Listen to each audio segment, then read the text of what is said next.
klerit dhe popullit shprestar, bitë e shtrenjtë me Zotin. Këto fjalë përmbledhin edhe shprehin kuptimin e festës të krishtinjve në mënyrë më të thellë dhe më të përsosur.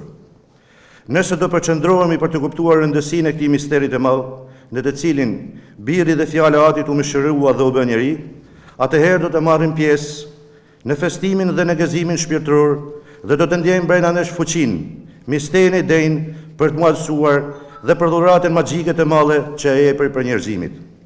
Biri edhe fjala e Perëndisë mëshirohet edhe ulet pa vrutjeve njerëzore, prej shtrembërimit të natyrës sonë të drejtuar, duke na zbuluar thellësinë dhe mshurinë për ulësinë e thellë, që lind nga dashuria e tij e pafund për të gjithë botën. Shën Athanasi i Madh shprehet më të vërtetë tunditse në mënyrë lakonike: biri i Perëndisë u bë njeri që ne të bëhemi perëndi. Krishtinja, vëllezër e motra, na fton të marrim pjesë në thirrjet e engjëjve, për të lavdëruar dhe bashkë me ta lavdi Perëndisë në më të lartat, edhe mbi dhënë paqe, edhe mbi njerëzit mirëdashje. Por lajmërimi i lindjes së Krishtit nuk u bën në të njëjtën mënyrë për të gjithë. Të brinjtë e përulur erdhën edhe një angjëll, sepse zemra e tyre ishte përulur dhe e hapur. Dietarët e lindjes që ishin atje në kërkim, ja dhanë një yll dhe e përsëriti një angjëll për t'u udhëhequr. Kurse për disa të tjerë kjo ishte një gënjeshtër dinake. Lajmi nuk u soll me gëzim, por frikë, errësirë dhe refuzim. Dhe deshën ta vrasin foshtin e porsalindur.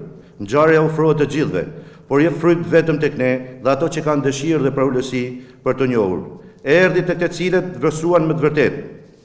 Të dashur vëllezër e motra, duhet të shpallim me gëzim këtë lajm të mirë dhe të dëshmojmë me zell, dhe duke mos u lodhur, por se tashti Perëndia banon në ne. Një dëshmitar i vërtet shpëton jetë, thot Solomoni i ditur.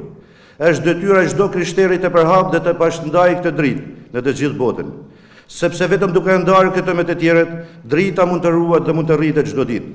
Bota ka nevojë për dritën e Krishtit. Është e nevojshme se një jetë pa praninë e Zotit bëhet e mjerueshme. Kthehet në një jetë pa dashuri, pa gëzim, pa dritë.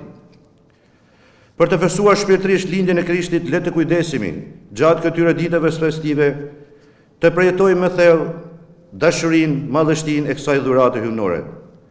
Këtë mund të realizojmë duke pastruar zemrën tonë dhe çdo ligësi dhe duke mbushur atë me dashuri për ulësi ndaj të gjithë njerëzve.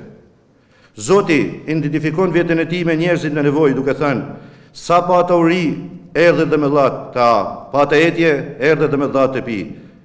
Po ju isha dhe më morët brenda. Vetëm duke bërë këtë gjëra mund të ecim përpara me dashurinë e Zotit tonë Jezu Krisht. Krishtinja do të ketë kuptimin e vërtetë dhe gjithçka do të ndryqohet nga fjala e bërë mish. Gëzuar krishtinët për shumë vjet, Johani, kryepiskopi i Tiranës, Durrësit dhe gjithë Shqipërisë.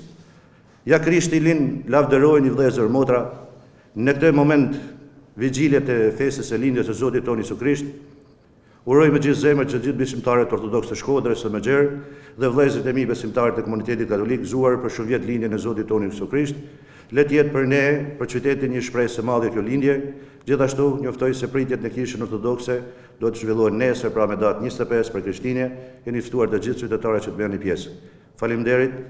Zoti lindi, me të vërtet lindi.